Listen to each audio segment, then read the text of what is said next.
Hello friends, कैसे हैं आप सब लोग। मैं हूं आपकी दोस्त और होस्ट सारा ए शिरवल, एस्ट्रो वास्तु न्यूमरोलॉजिस्ट और आप लोगों की सबसे बड़ी मोटिवेटर। आज मोटिवेशनल वीडियो में मैं एक ऐसी बात लेकर आई हूं जो मोस्टली लोग अपने जीवन में महसूस तो करते होंगे पर इतनी हिम्मत नहीं रखते होंगे कि किसी के सामने बोल दे। जी हाँ, आज मैं बात करने वाली हूँ माँ बाप के साथ हमारे रिश्तों की। जब हम लोग छोटे होते हैं तो हम अपनी माँ बाप का सारा कहना मांगते हैं, उनकी उंगली पकड़ के हम चलना सीखते हैं, उनसे सीख लेते हैं, उनसे शिक्षा लेते हैं, उनको गुरु का दर्जा देते हैं।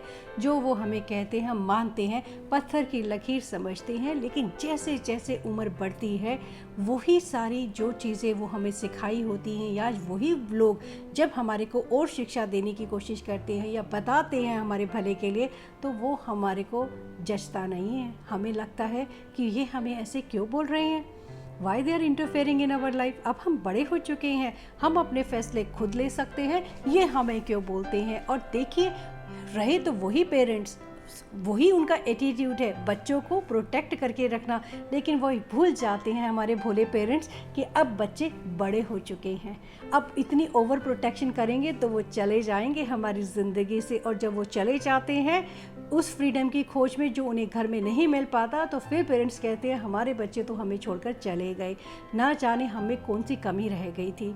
तो मैं उन सभी माता पिताओं को, उन सभी पेरेंट्स को एक बात बोलना चाहूँगी कि कमी किसी में नहीं होती है, सिर्फ सिचुएशन बदल जाती है, देखने का नज़रिया बदल जाता है। आप इस बात पर ध्यान करके देखें, जैसे जैसे बच्चे बड़े होते हैं वो खुद समझदार होने लगते हैं, खुद फैसले लेने लगते हैं। और एक समय ऐसा आता है जब उन्हें लगता है कि मेरा किया गया फैसला अच्छा है या बुरा है, ये मैं खुद डिसाइड करूँगा, मैं नहीं चाहता कि मेरी ज़िंदगी में कोई इंटरफेयर करे या बोले। तो वह आपके लिए नहीं होता कि वो मेरे पेरेंट्स वो अपनी फ्रीडम चाहते हैं, अपनी इंडिपेंडेंस चाहते हैं और उस डिसीजन पावर को एंजॉय करना चाहते हैं कि ये मेरा खुद का फैसला था, मैंने लिया। और वो नहीं चाहते कि उस फैसले के अंदर कोई और दखल अंदाजी करे।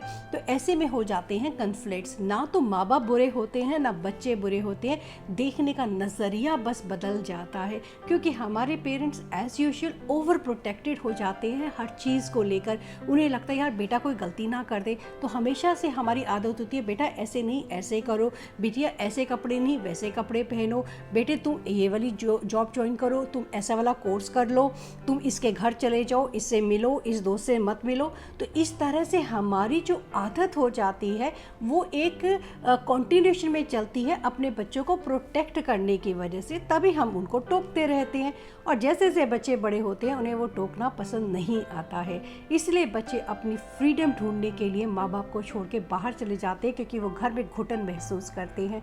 तो मेरे पास में कुछ ऐसे केसेस आए जिनमें लोगों ने मुझसे डिस्कस किया कि वो कैसे अपने बच्चों से परेशान हैं। तो देखिए, बच्चे तो हमारे ही हैं, हम उनसे परेशान हो या वो हमसे परेशान हो तो बात तो एक ही हुई ना। तो घर के अंदर खुशी का माहौल बना रहे, घर के अंदर प्यार मोहब्बत बनी रहे, बच्चे लोग पेरेंट्स की इज्जत करें, उसी के लिए आप लोगों को आज एक मोटिवेशनल वीडियो बनाने की मैंने सोची। हाल ही में मेरी एक दोस्त हैं, उन्होंने अपना किस्सा मेरे से शेयर किया और पूछा कि क्या वास्तु में कोई रेमेडी है। तो मैंने कहा पहले समस्या बताओ कि समस्या क्या है, किस चीज़ की परेशानी है। तो उन्होंने बोला देखिए पैसे की कोई परेशानी नहीं है, सब कुछ बहुत अच्छा चल रहा है, हेल्थ वाइज भी कोई इशू नहीं है, बस जो परेशानी है वो ये है कि घर में खुशियाँ नहीं है, माँ बेटे से बहुत परेशान रहती है, मेरा भाई बहुत कोशिश करता है पर माँ नहीं समझ पाती, वो ओवर प्रोटेक्शन के चक्कर में सारा टाइम लगी रहती है और छोटी छोटी बातों पे नाराज़ हो जाती है। वह अभी भी समझती है कि उसका जो बेटा नन्हा मुन्ना था वो अभी भी नन्हा मुन्ना ही है और छोटा है, और वो इस बात को एक्सेप्ट नहीं कर पा रही है कि उसका बेटा बड़ा हो गया है और अपनी ज़िंदगी के फैसले खुद ले सकता है। और बच्चे, देखिए बच्चे तो हमारे हैं, राइट, हम भी चाहते हैं बच्चे आगे बढ़ें, ग्रोथ करें, तो उसके लिए उनको इंडिपेंडेंट होना बहुत ज़रूरी है। अगर हम अभी भी यह सोचें कि उसी तरह का रिलेशनशिप रहेगा, उसी तरह से आप बच्चों को टोकते रहेंगे, तो वो शायद उनको पसंद ना आए और ऐसा भी समय आ सकता है कि जब वो आपको छोड़ के चले जाए। तो इस बात को लेकर वो बहुत परेशान थे, क्योंकि बेटा सोच ही रहा था कि मैं शायद घर छोड़ के चला जाऊँ। तो दोस्तों, अपने घर की खुशियाँ बनाए रखने के लिए बहुत ज़रूरी होता है कि अपने बच्चों को फ्रीडम दें। और उनको खुश रखने की कोशिश करें। उससे पहले आप अपने आप को खुश रखने की कोशिश करें, क्योंकि देखिए जैसे जैसे हमारी उम्र बढ़ती है हमारे को अपने आप को हैप्पी रखना बहुत ज़रूरी होता है। कहते हैं ना, age is just a number. अगर आपने ये बात समझ ली और आपने सोच लिया कि भी मैं अपने आप को खुश रखने के लिए जो हो सकेगा मैं करूँगी, बच्चे बड़े हो गए अपनी ज़िंदगी जी रहे हैं, मैं अपनी ज़िंदगी जीऊँगी, तो उससे क्या होता है कि आपका स्ट्रेस लेवल थोड़ा सा कम होता है और आपकी ज़िंदगी के अंदर हैप्पीनेस के हार्मोन्स ज़्यादा आते हैं। आप हेल्दी रहते हैं, खुश रहते हैं, और जब आप खुश रहते हैं तो बॉडी के अंदर पॉजिटिव एनर्जी का फ्लो रहता है। उससे क्या होता है, नेगेटिव थॉट्स नहीं आते, नेगेटिव विचार नहीं आते और घर के अंदर खुशी का माहौल बना रहता है। तो यह टिप उन्हीं सभी पेरेंट्स के लिए है जो कि ओवर प्रोटेक्टेड रहते हैं अपने बच्चों के लिए। तो देखिए, इतने ओवर प्रोटेक्टेड मत रहिए, बच्चों को अपने दिमाग से भी सोचने दीजिए कि उनके लिए क्या भला है क्या बुरा है। Let them decide and let them live their life. आप अपनी ज़िंदगी जिए। हाँ, आप अपनी सलाह ज़रूर दे सकते हैं, लेकिन ये एक्सपेक्टेशन मत रखिए कि आपकी सलाह को मान लिया जाएगा। कम से कम आप अपनी सलाह दे के ये तो समझ सकते हैं ना कि देखिए हमने तो अपनी सलाह दी थी, आगे मेरे बच्चों का फैसला है कि वो जो लेंगे अच्छा ही होगा। तो उस केस में आप अपना आशीर्वाद उनको दीजिए कि बेटा या बेटी, जो भी तुमने फैसला लिया है, हम अपनी सलाह ही दे सकते हैं और साथ में हम अपनी दुआ दे सकते हैं, अपनी ब्लेसिंग्स दे सकते हैं, आशीर्वाद दे सकते हैं कि तुम अपनी ज़िंदगी में जो भी फैसला करो फ्लरिश करो, क्योंकि जब तुम खुश रहोगे तो हम खुश रहेंगे, जब तुम दुख रहोगे तो हमें भी दुख होगा। कहते हैं डीएनए इज़ कनेक्टेड।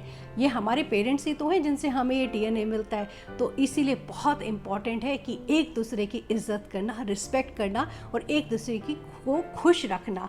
अब खुश रखने से मैं ये नहीं कहती कि आप सारा टाइम आगे पीछे घूमिए। एक फ्रीडम दीजिए, एक स्पेस दीजिए एक दूसरे की ज़िंदगी को, और फिर देखिए ज़िंदगी कैसे बदलती है, झूमती है और बहुत ही कहते ना खुशनुमा हो जाती है। वही चीज़ें जो ख़राब लग रही होती हैं अच्छी लगने लग जाती हैं। फिर देखिए ज़िंदगी के अंदर कैसे खुशियाँ आती हैं। आप लोगों को एक बोनस टिप देती हूँ। आप अपने घर में एक फैमिली फ़ोटोग्राफ लगाइए जिसमें सब लोग स्माइल कर रहे हैं, खुश हैं। अपने पूरे परिवार का साउथ वेस्ट डायरेक्शन में रखें, गोल्डन फ्रेम के अंदर, और कुछ ही दिनों में आप देखेंगे कि घर के अंदर एक खुशी का माहौल आ जाएगा। और हो सके तो आप थोड़ा सा गुड़ रख सकते हैं उसके हाथ में, तो गुड़ जैसी मिठाई आ जाएगी। कहते हैं ना, गुड़ नाल इश्क मीठा, तो वही चीज़ है अपनी ज़िंदगी में भी लाने की हमें ज़रूरत है। और मैं सभी पेरेंट्स को यही बोलूँगी कि देखिए हम अपनी ज़िंदगी अपने बलबूते पे जीते हैं, ना कि बच्चों के बलबूते पे जीते हैं। तो आप ये बात हमेशा याद रखिएगा और खुश रहिएगा, क्योंकि स्ट्रेस लेने से कुछ नहीं होता। परेशानियां जो कहते हैं ना, चिंता चिता समान होती है। मेरी मम्मी तो यही कहती थी कि चिंता चिता समान होती है, इसलिए स्ट्रेस मत लो, जियो तो खुश होके जियो, स्ट्रेस फ्री होके जियो। अपने कर्म अच्छे रखो, क्योंकि जो होना है वो तो होना ही है, उसको रोक नहीं सकता। लेकिन आप क्या बदल सकते हो? आप बदल सकते हो उस घटनाक्रम को अपने अच्छे कर्मों से, यानी कि हैप्पीनेस से। आप खुश रहिए और सब कुछ भगवान पे छोड़ दीजिए या उस यूनिवर्स के ऊपर छोड़ दीजिए। तो चलिए दोस्तों, इन्हीं अच्छी बातों के साथ में मैं चलती हूँ। आशा करती हूँ आप लोगों को मेरा वीडियो पसंद आया होगा, और अगर पसंद आया है तो प्लीज़ लाइक, सब्सक्राइब और शेयर कर दीजिएगा उन सभी पेरेंट्स के साथ में जो स्ट्रेस में रहते हैं और कहते हैं हमारे बच्चे हमारी बात नहीं सुनते हैं।